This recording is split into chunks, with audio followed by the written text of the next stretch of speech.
द्वारा लोकार्पण किया गया और इस रुद्राक्ष सेंटर का मुआयना करने से पहले प्रधानमंत्री नरेंद्र मोदी इसी सेंटर के बाहर प्रांगण में ये पौधा लगा रहे हैं।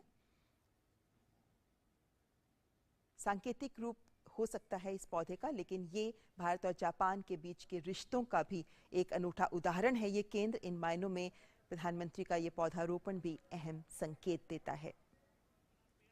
पल्वित और जिस तरीके से ये विकास करे उसी तरीके से वाराणसी विकास करे, यही कल्पना शायद प्रधानमंत्री के मन में होगी। विशाल Well, absolutely. It has been always there in the heart प्रधानमंत्री of Narendra Indian Modi Prime जो इस वक्त Minister, रुद्राक्ष because केंद्र में he's हैं always been saying और इस वक्त मुख्यमंत्री योगी आदित्यनाथ भी my vision that the people of the country prosper, and is always very much concerned about the environmental issues, and that is why the efforts made by India under his prime ministership was applauded in the Paris Agreement, Paris Convention.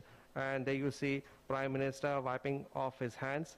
Now is the time that he would go and inaugurate this International Convention Center, which has been built with the help of Japanese government.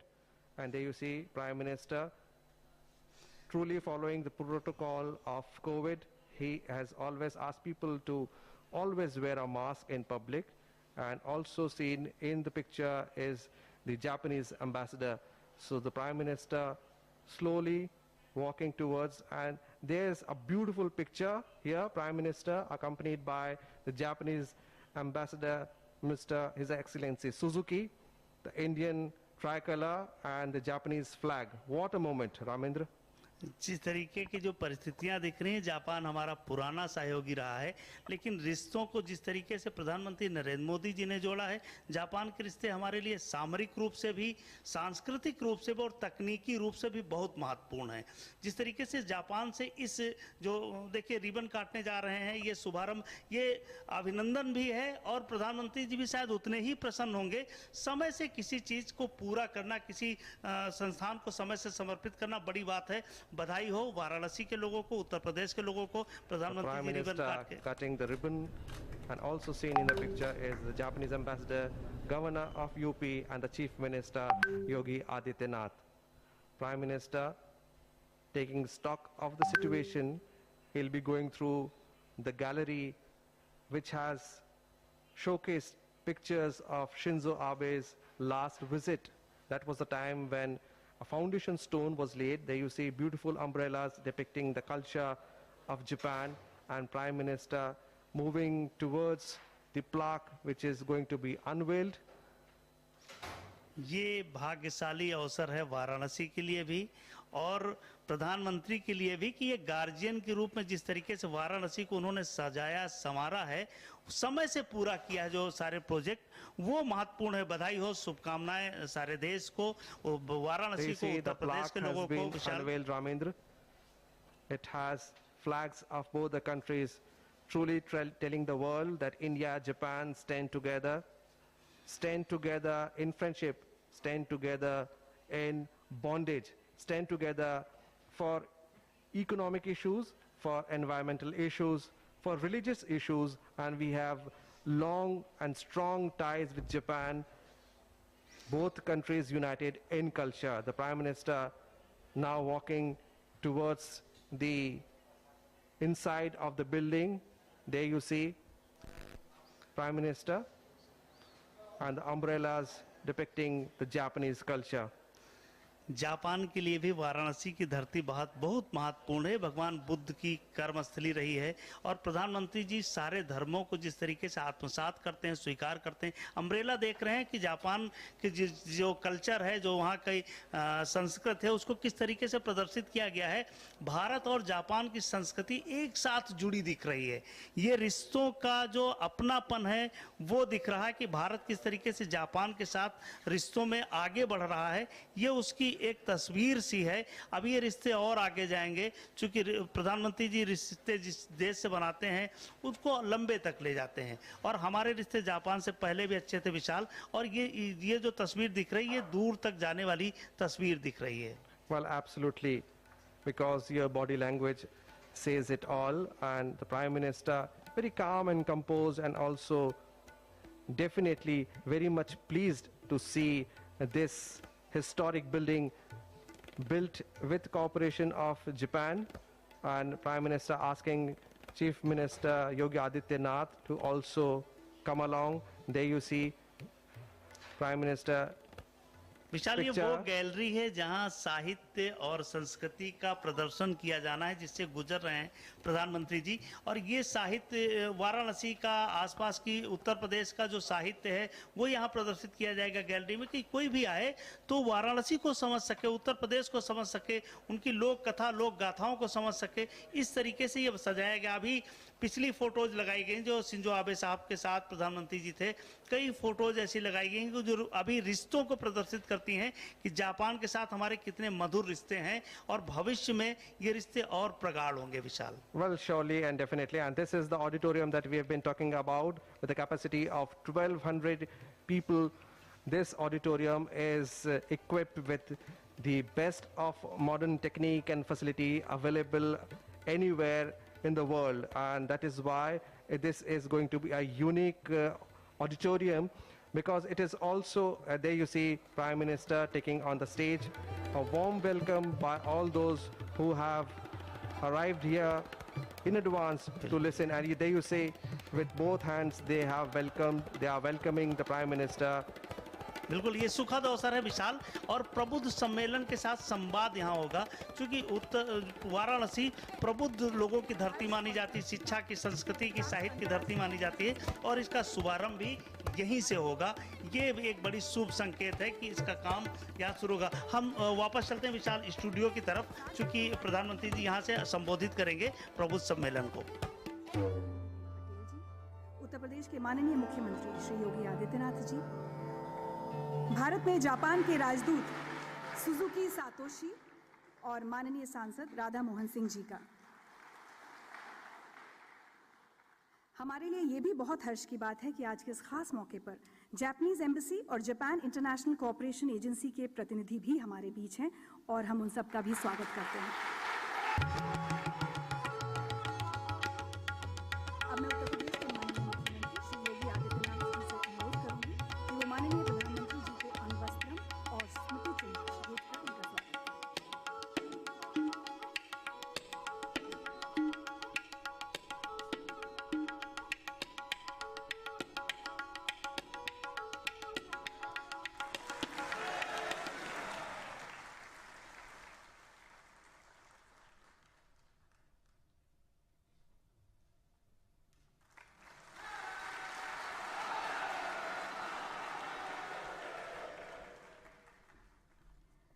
और अब मैं माननीय मुख्यमंत्री जी से निवेदन करूंगी कि वे स्वागत उद्बोधन दें।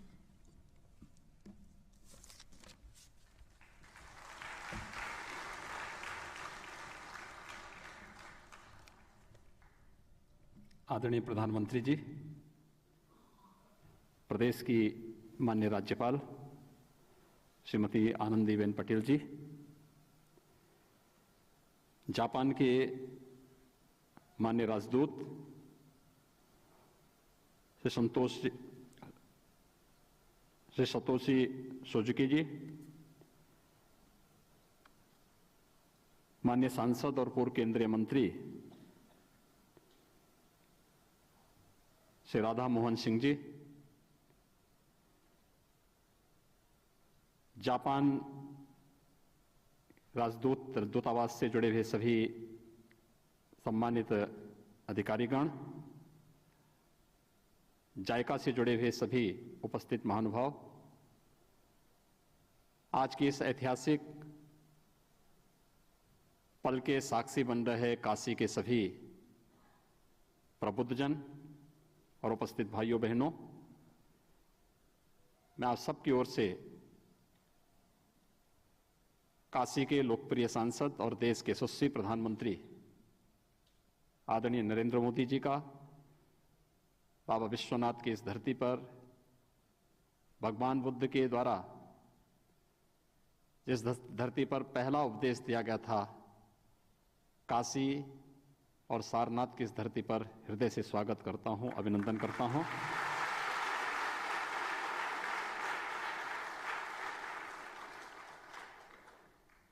आज का दिन हम उत्तर प्रदेश वासियों के लिए और खास तौर पर काशी वासियों के लिए अत्यंत महत्वपूर्ण दिन है। हम सब जानते हैं कि 14 जुलाई 2018 में आदरणीय प्रधानमंत्री जी के कर कमलों से जापान के सहयोग से इस अंतर्राष्ट्रीय कन्वेंशन सेंटर रुद्राक्ष के शिलान्यास और भूमि पूजन का कार्यक्रम संपन्न हुआ था। काशी धर्म, अध्यात्म, साहित्य, कला और संगीत की पौराणिक और ऐतिहासिक पृष्ठभूमि से जुड़ा हुआ देश का एक बहुत महत्वपूर्ण केंद्र रहा है। यहाँ के विद्वानों, कलाकारों, साहित्यकारों के लिए कोई एक ऐसा मंच जहां से एक साथ इतने बड़े पैमाने पर वे अपनी कला को देश और दुनिया के सामने प्रस्तुत कर सकें, दशकों से इसकी मांग थी। आज अंतर्राष्ट्रीय मानक के इस केंद्र का उद्घाटन आदरणीय प्रधानमंत्री जी के ही कर कमलों से काशी में संपन्न होने जा रहा है। यह हम सबके लिए अत्यंत ही आह्लादकारी अवसर है। मैं इस अवसर पर आदरणीय प्रधानमंत्री जी का हृदय से आभार व्यक्त करते हुए अभिनंदन करता हूं।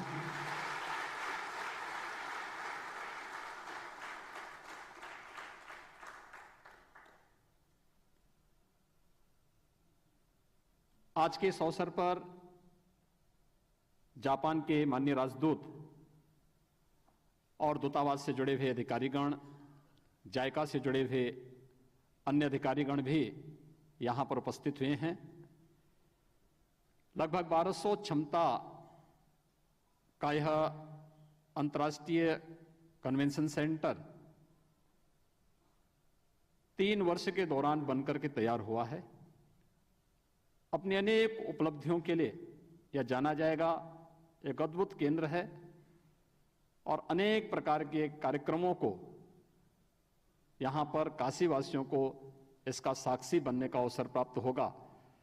मैं आज के इस अवसर पर जापान सरकार के द्वारा भारत और जापान के मैत्री के इस नए युग को, जो तत्कालीन प्रधानमंत्री जी के साथ आदरणीय प्रधानमंत्री जी ने इस काशी में प्रारंभ किया था, भारत की उस प्राचीन परंपरा की ओर हमें लेके जाता है, जब बौद्ध धर्म का पहला कदम जापान की धरती पर पड़ा होगा। भारत और जापान के प्राचीन और अर्वाचीन मैत्री का एक केंद्र बिंदु यह रुद्राक्ष बनेगा। बाबा विश्वनाथ के प्रतीक रुद्राक्ष की प्रतिकृति भी उसी रूप में है। अपनी अद्भुत आर्किटेक्ट के लिए केंद्र जाना जाएगा, अपनी वास्तु के लिए जाना जाएगा और अनेक प्रकार की कला और साहित्य की गतिविधियों का केंद्र बिंदु बनेगा। इस विश्वास के साथ जापान सरकार का भी आभार व्यक्त करते हुए मैं आदरणीय प्रधानमंत्री जी का, जापान के माननीय राजदूत और उनके साथ आए हुए सभी दूतावास के अधिकारियों का हृदय से अभिनंदन करता हूं। धन्यवाद। जय Hind.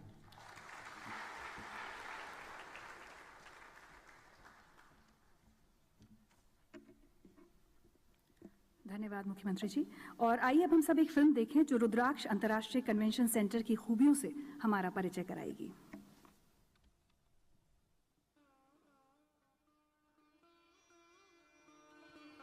With strong civilizational links between the people of the two nations, India and Japan share the common heritage of Buddhism and commitment to democracy. The bond between the two countries reached a new high with the Prime Minister of India, Shri Narendra Modi, and the then Prime Minister of Japan, Shinzo Abe, visiting each other's country, upgrading the strategic partnership. The friendship between the two great nations with remarkable cultural similarities has been further strengthened by the heritage sites of Kyoto and Kashi. International Convention Center at Varanasi is shining example of bilateral and cultural cooperation which has been built by grant aid from Japan to create a platform for the cultural and social interactions. The design, philosophy and building form revolves around creating people-friendly spaces to nurture the spirit of sharing and caring, which has been a long-standing tradition of Varanasi. Multi-purpose grand entrance lobby connects dedicated meeting and conference rooms, which can be used as art gallery space as well for showcasing the city's talent. Multi-purpose pre-function areas enable and facilitate better organization and interaction among the guests. The convention center will host the contemporary needs like conferences and summits and serve the city's long ongoing tradition for Indian classical music, dance and theatrical performances. An international standard and acoustically well-designed auditorium with the capacity of 1,200 seats with well-equipped stage to facilitate multiple-act theatrical performances as well. At the same time, to ensure a technically sound building, the design incorporates high standards of sustainability, safety and universal designs. Kashi is considered the holy abode of Lord Shiva. Rudraksh is a symbol of love and a prasad of Lord Shiva to humanity. The convention center is aptly named as Rudraksh and therefore designed in the shape of Shivling with 108 Rudraksh decorated along its facade. Rudraksh, Varanasi Convention Center, a new landmark to celebrate heritage, culture and friendship.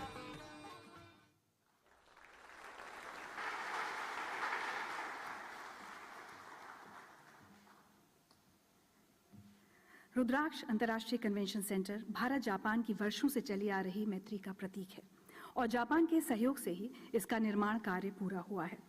तो इसके लोकार्पण के मौके पर Japan के माननीय प्रधानमंत्री योशिहिडे सुगा ने हमारे लिए एक संदेश भेजा है।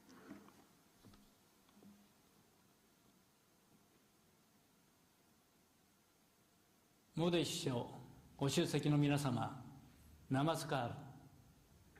バラナシ国際協力コンベンションセンターの完成にあたり、日本国政府および日本国民を代表し、心よりお祝いを申し上げます。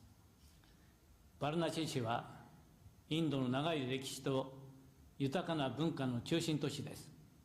日本との関係も深く、モディ首相も訪れた日本の古都、京都市と文化学術交流が続けられています。バナーラスヒンドゥー大学と京都大学の大学間交流はその一例です。こうした特別な地位を占める都市に我が国の無償資金協力によって日印友好の証として国際協力コンベンションセンターが建設されたことを大変嬉しく思います。細部にわたり高い完成度を誇るこのセンターは日本企業が設計施工を手掛け我が国の技術力を示す存在です。モディ首相自らが英知の象徴となるよう願いを込めて菩提樹の実と名付けられました。このセンターが国際会議や文化芸術行事などの開催を通じ緊密な日印協力の舞台として用いられ日印友好の新たなシンボルとなることを期待します。我が国とインドは自由民主、法の支配といった基本的価値と戦略的利益を共有し、長い交流の歴史の中で非常に友好な関係を維持してきました。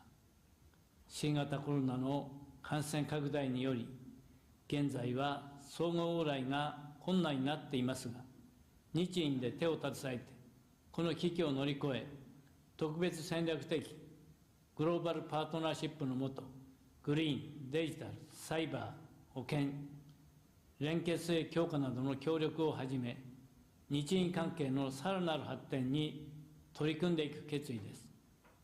そして適切な機会にインドを訪問し、モディ首相と共に日印関係をより一層盛り上げていきたいと思います。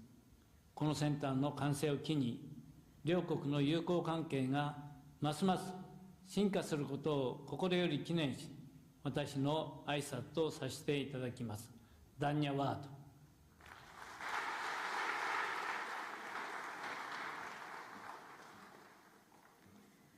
सुगा जी का धन्यवाद। और यकीनन शिव की नगरी काशी में रुद्राक्ष कन्वेंशन सेंटर भारत और जापान की दोस्ती को और मजबूती प्रदान करेगा। और अब मैं माननीय प्रधानमंत्री जी से आग्रह करूंगी कि वो आज के शुभ अवसर पर अपने विचार हमारे साथ साझा करें और अपना आशीर्वाद प्रदान करें।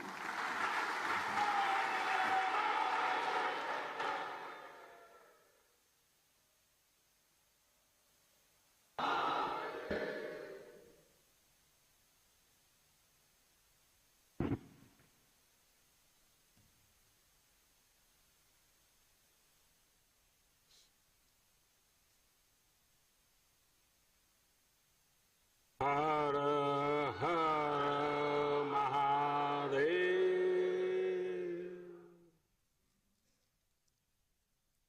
कार्यक्रम में मेरे साथ उपस्थित उत्तर प्रदेश की राज्यपाल श्रीमती आनंदीबेन पटेल, ऊर्जावान और लोकप्रिय मुख्यमंत्री श्रीमान योगी आदित्यनाथ जी, भारत में जापान के एम्बेसडर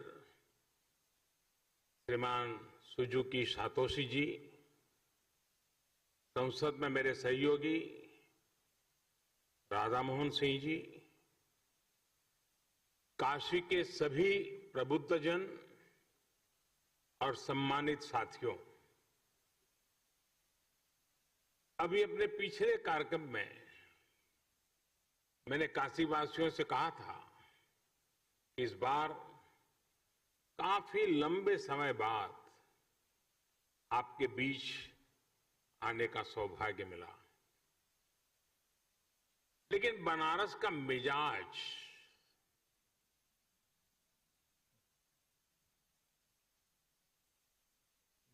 ऐसा है कि अरसा भले ही लंबा हो जाए, लेकिन ये शहर जब मिलता है तो भरपूर रस एक साथ ही भर करके दे देता है।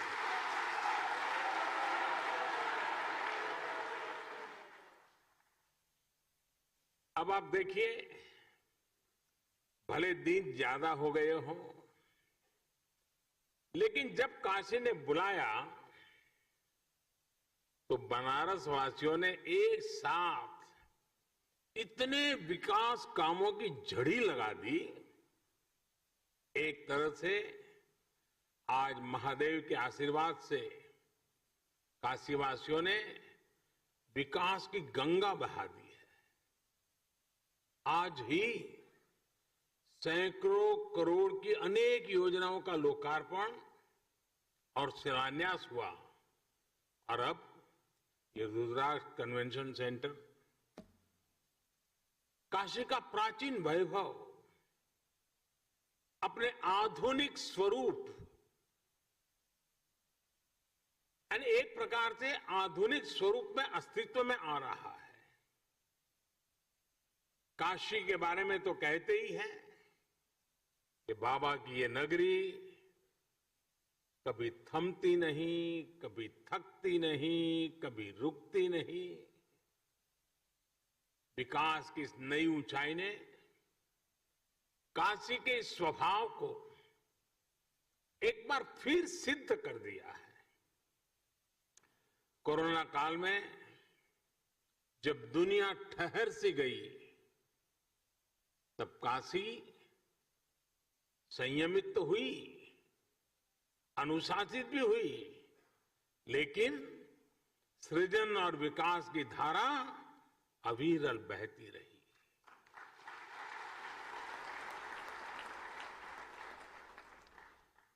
काशी के विकास के ये आयाम ये international cooperation and convention centre Rudraksh आज इसी रचनात्मकता का, इसी गतिशीलता का परिणाम है। मैं आप सभी को, काशी के हर एक जन को इस उपलब्धि के लिए हार्दिक बधाई देता हूं।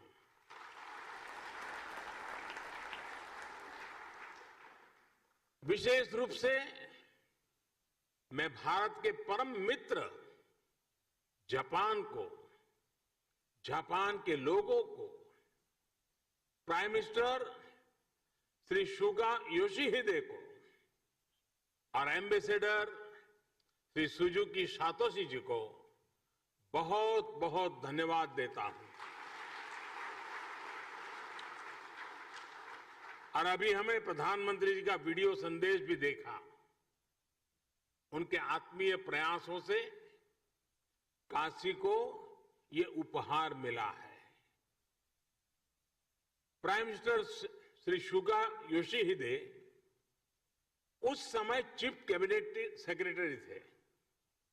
तब से लेकर पीएम की भूमिका तक लगातार वो इस प्रोजेक्ट में व्यक्तिगत रूप से इन्वॉल्व रहे। भारत के प्रति उनके इस अपनेपन के लिए हर एक देशवासी उनका आभारी है। साथियों, आज के इस आयोजन में एक और व्यक्ति है जिनका नाम लेना मैं भूल नहीं सकता। जापान के ही मेरे एक और मित्र शिंजो आबे जी।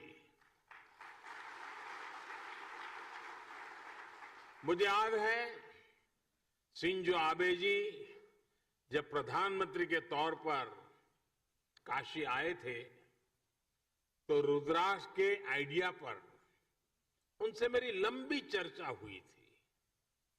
उन्होंने तुरंत ही अपने अधिकारियों से इस आइडिया पर काम करने को कहा। इसके बाद जापान का जो कल्चर है, उनका गुण है, चर परिचित, उनकी विशेषता है परफेक्शन और प्लानिंग। इसके साथ इस पर काम शुरू हुआ और आज ये भव्य इमारत काशी की शोभा बढ़ा रही है।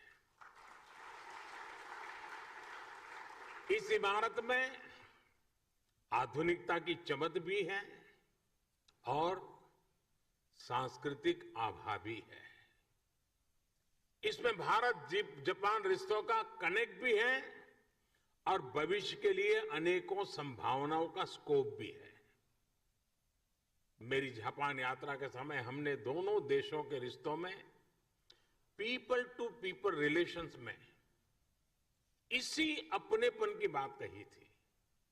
हमने जापान से ऐसे ही सांस्कृतिक संबंध की रूपरेखा खींची थी। मुझे खुशी है कि आज दोनों देशों के प्रयासों से विकास के साथ साथ रिश्तों में मिठास का नया अध्याय लिखा जा रहा है। काशी के रुद्राक्ष की तरह ही अभी कुछ हफ्ते पहले ही गुजरात में भी जापानी जैन गार्डन और काइजेन एकेडमी का भी लोकार्पण हुआ था। जैसे ये रुद्राक्ष जापान की ओर से भारत को दी गई प्रेम की माला की तरह है, वैसे ही जैन गार्डन भी दोनों देशों के आपसी प्रेम की सुगंध फैला रहा है। इसी तरह चाहे स्ट्रेटेजिक एरिया हो या इकोनॉमिक एरिया, जापान आज भारत के सबसे विश्वसनीय दोस्तों में से एक है। हमारी दोस्ती को इस पूरे क्षेत्र की सबसे नेचुरल पार्टनरशिप में से एक माना जाता है। आधुनिक इंफ्रास्ट्रक्चर और विकास को लेकर भी कई अहम और सबसे बड़े प्रोजेक्ट्स में जापान हमारा साझीदार है। Mumbai Ahmedabad high speed rail हो, दिल्ली मुंबई इंडस्ट्रियल कॉरिडोर हो या डेडिकेटेड फ्रेट कॉरिडोर हो, जापान के सहयोग से बन रहे ये प्रोजेक्ट्स न्यू इंडिया की ताकत बनने वाले हैं। साथियों, भारत और जापान की सोच है कि हमारा विकास हमारे उल्लास के साथ जुड़ा होना चाहिए। ये विकास सर्वमुखी होना चाहिए, सबके लिए होना चाहिए और सबको जोड़ने वाला होना चाहिए। हमारे पुराणों में कहा गया है, तत्र अश्रु बिंदु तो जाता महारुद्राक्ष वृक्षकाः मम आज्ञया महासेन सर्वेषां हित काम्या। अर्थात सबके हित के लिए, सबके कल्याण के लिए भगवान शिव की आंख से गिरी अश्रु बूंद के रूप में रुद्राक्ष प्रकट हुआ।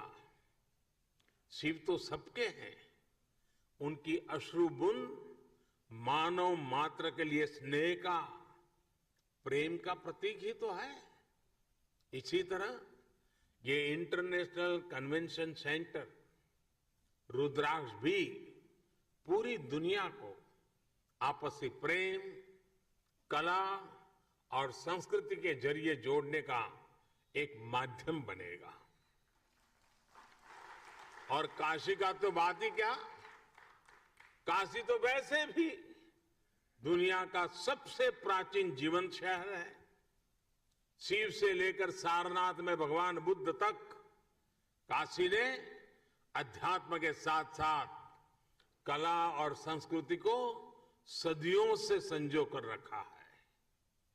आज के समय में भी तबला में बनारस बाज की शैली हो, ठुमरी, दादरा, ख्याल, टप्पा और ध्रुपद हो, धमार, कजरी, चैती, होरी जैसी बनारस की चर्चित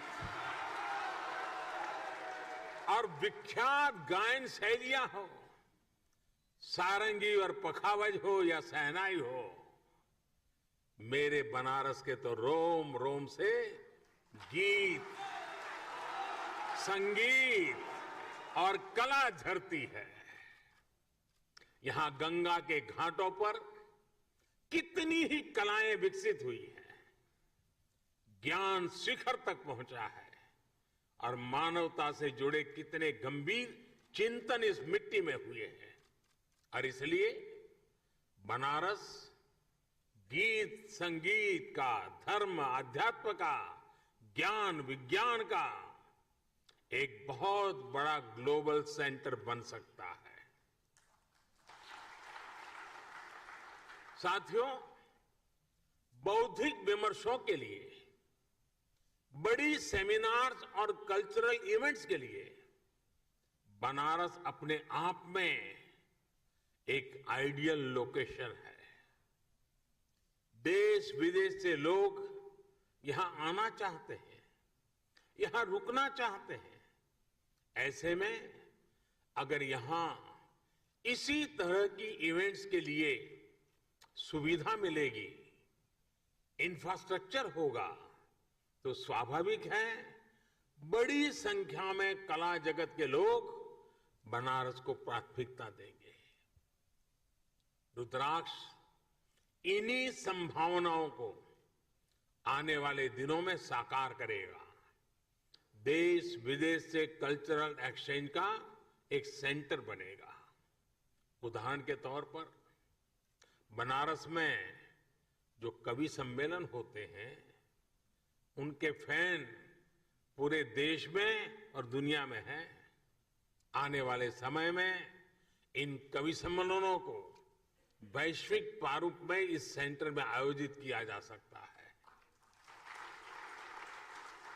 यहां 1200 लोगों के बैठने की व्यवस्था के साथ सभागार और सम्मेलन केंद्र भी है, पार्किंग सुविधा भी है और दिव्यांग जन के लिए भी विशेष इंतजाम है। इसी तरह पिछले 6-7 सालों में बनारस के हैंडीक्राफ्ट और शिल्प को भी प्रमोट करने, मजबूत करने की दिशा में काफी काम हुआ है। इससे बनारसी सिल्क और बनारसी शिल्प को फिर से नई पहचान मिल रही है। यहां व्यापारिक गतिविधियां भी बढ़ रही है। रुद्राक्ष इन गतिविधियों को भी बढ़ाने में मदद करेगा। इस इंफ्रास्ट्रक्चर का कई तरह से बिजनेस एक्टिविटीज में इस्तेमाल किया जा सकता है। साथियों, भगवान विश्वनाथ ने तो खुद ही कहा है, सर्व क्षेत्रेषु भूपुष्ठे काशी क्षेत्रम चमे वपुः, अर्थात काशी का तो पूरा क्षेत्र ही मेरा स्वरूप है। काशी तो साक्षात शिव ही है। अब जब पिछले 7 सालों में इतनी सारी विकास परियोजनाओं से काशी का श्रृंगार हो रहा है, तो ये श्रृंगार बिना रुद्राक्ष को कैसे पूरा हो सकता था।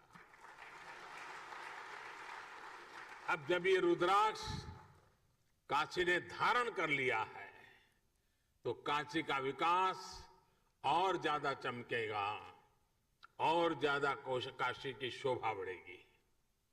अब ये काशी वासियों की जिम्मेदारी है। मैं आप सबसे विशेष आग्रह भी करता हूं कि रुद्राक्ष की शक्ति का पूरा उपयोग आपको करना है। काशी के सांस्कृतिक सौंदर्य को, काशी की प्रतिभाओं को इस सेंटर से जोड़ना है। आप जब इस दिशा में काम करेंगे तो आप काशी के साथ पूरे देश को और दुनिया को भी जोड़ेंगे। जैसे जैसे ये सेंटर सक्रिय होगा, इसके जरिए भारत जापान के रिश्तों में, उस रिश्तों को भी दुनिया में एक नई पहचान मिलेगी। मुझे पूरा विश्वास है, महादेव के आशीर्वाद से आने वाले दिनों में ये सेंटर काशी की एक नई पहचान बनेगा, काशी के विकास को नई गति देगा। इन्हीं शुभकामनाओं के साथ मैं अपनी बात को समाप्त करता हूं। मैं फिर एक बार जापान सरकार का, जापान के प्रधानमंत्री जी का विशेष रूप से आभार व्यक्त करता हूं और बाबा को यही प्रार्थना करता हूं, आप सबको स्वस्थ रखें, खुश रखें, सजग रखें और कोरोना के सारे प्रोटोकॉल का पालन करने की आदत बनाए रखें। आप सबका बहुत बहुत धन्यवाद। हर हर महादेव। धन्यवाद।